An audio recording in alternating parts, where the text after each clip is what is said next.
Bismillahirrahmanirrahim. Assalamualaikum warahmatullahi wabarakatuh. Perkenalkan, nama saya Natasha Nadila Farobi, dari kelas Gizi C angkatan 2020. Eh, Jelaskan atau mempresentasikan tentang suatu penelitian yang membahas tentang breastfeeding atau menyusui.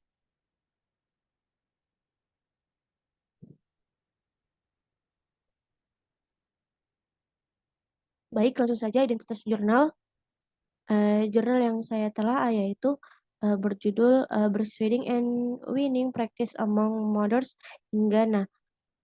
Population based cross-sectional study.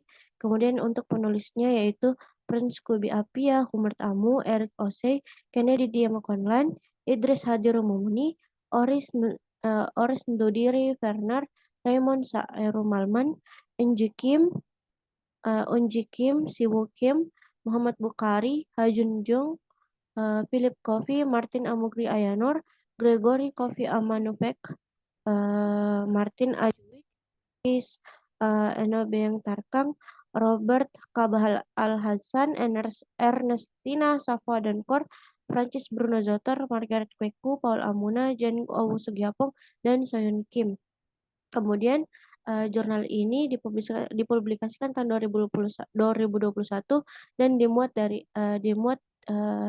pada di volume 16 nomor 11. Kemudian jurnal ini memiliki halaman 1 sampai 19.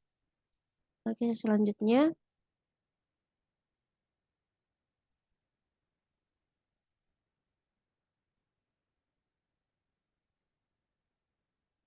yaitu latar belakang. Latar belakang penelitian ini yaitu secara global sekitar 22,2%, 7,5% dan 5,6% anak-anak mengalami stunting, overweight, termasuk negara Ghana yang memiliki 18,8% stunting, 4,7% WOS, dan 2,6% overweight. Nah, ada banyak faktor yang mempengaruhi inisiatif menyusui dini dan pemberian ASI eksklusif selama 6 bulan di Afrika. Sebuah tindak lanjut antenatal, kelahiran sesar, dan persalinan di rumah adalah faktor yang terkait dengan keterlibatan di Ghana. Perawat kesehatan komunitas atau CHN dan perawat terdaftar atau perawat bantu biasanya menjadi tenaga kesehatan selama kunjungan perawatan antenatal. Next, metode penelitian pada jurnal ini yaitu yang pertama lokasi studi. Studi dilakukan di wilayah Volta yang merupakan salah satu dari 16 wilayah administratif di Ghana atau satu dari 16 daerah di Ghana. Kemudian untuk populasi studi dalam penelitian ini yaitu metode survei subnasional diadopsi dengan kuesioner semi terstruktur digunakan untuk mengumpulkan data dari 396 ibu dan anak. Kemudian desain studi yang digunakan yaitu penelitian ini merupakan penilaian cross-sectional deskriptif dengan sampel yaitu jumlah sampel yaitu 396 ibu dan anak. Kemudian mereka ini ditentukan berdasarkan 1.306 rumah tangga dan anak di bawah 5 tahun di rumah tangga terpilih di 3 kabupaten.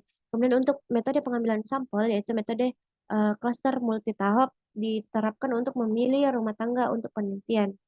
Next. Kemudian untuk selanjutnya itu metode penelitian. Nah, alat penelitian yang digunakan yaitu instrumen penelitian ini menggunakan pewawancara dengan menggunakan computer assist personal interview atau CAPI. Kemudian analisis datanya yaitu data yang dikumpulkan, dimasukkan dan menggunakan data yang dikumpulkan kemudian dimasukkan kemudian disusun kembali menggunakan statistik package for social science atau SPSS dengan versi 27 dan dipindahkan ke versi Stata 14 untuk dianalisis. Kemudian untuk perizinan penelitian sendiri yaitu izin diperoleh dari Direktorat Kesehatan Kabupaten dan tokoh masyarakat. Selanjutnya yaitu hasil penelitian ini didapatkan dari yang pertama latar belakang sampel bahwa dijelaskan bahwa 396 pengasuh dan anak mereka di bawah usia 5 tahun terlibat dalam penelitian ini. Kemudian hasil yang kedua itu tentang pelayanan kesehatan di mana mayoritas ibu atau sekitar 41,9% menerima perawatan antenatal atau ANC selama kehamilan terakhir mereka dan dari pusat kesehatan masyarakat. Selanjutnya itu bagaimana bagaimana praktik menyusui dan penyapihan. Nah, yang yaitu sebagian besar ibu dengan persenan 61,1 mulai menyusui dan dalam waktu 1 jam setelah melahirkan.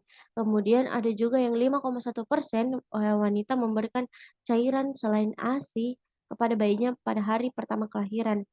Nah, untuk selanjutnya yaitu hubungan antara karakteristik latar belakang dan EBF. Nah, menurut analisis bivariat menunjukkan hubungan yang signifikan antara EBF dan usia anak atau dengan p-value kurang dari 0,001 dan agama dengan 0,022.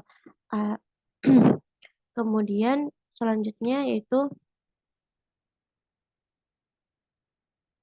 Kemudian untuk, hasil penelitian selanjutnya yaitu studi tersebut menunjukkan dilihat dari hubungan antara pelayanan kesehatan yang diterima ibu terhadap ASI dan EBF, yaitu menunjukkan hubungan yang signifikan antara EBF dan praktik pemberian makan ibu yang dikonseling dengan hasil P sama dengan 0,001. Selanjutnya yaitu pembahasan. Nah, dalam pembahasan penelitian ini dijelaskan bahwa untuk meningkatkan praktik menyusui, pengasuh atau seorang ibu dianjurkan untuk tidak menggunakan DOT karena, dengan menggunakan DOT pemberian susu botol akan membiasakan anak untuk tidak mengenali, sebuah payudara ibu. Nah, ketika sang anak tidak mengenali payudara ibu, maka sang anak kehilangan rasa ingin menyusui, langsung dari ibunya. Nah, dijelaskan juga bahwa, tidak dianjurkan tidak menggunakan DOT dan pemberian susu botol karena pemberian makanan tambahan terlep eee, karena terlepas dari metode yang digunakan atau cangkir atau botol, memiliki efek merugikan pada durasi menyusui. Nah, pada anak biasanya ketika dia, menyusui langsung pada ibu, maka anak tersebut menghasilkan hormon, ibunya senang dan anaknya juga senang. Selanjutnya,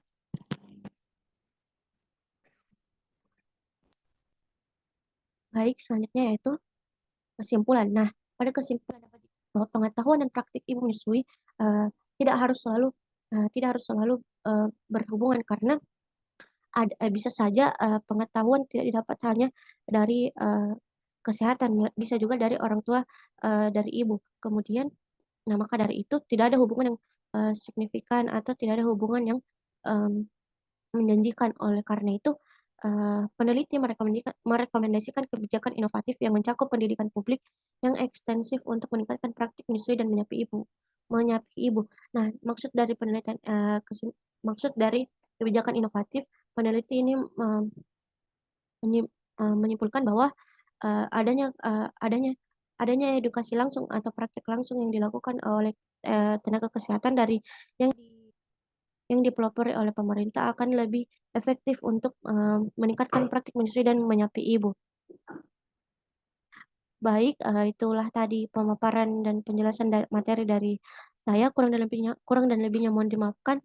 Wassalamualaikum warahmatullahi wabarakatuh.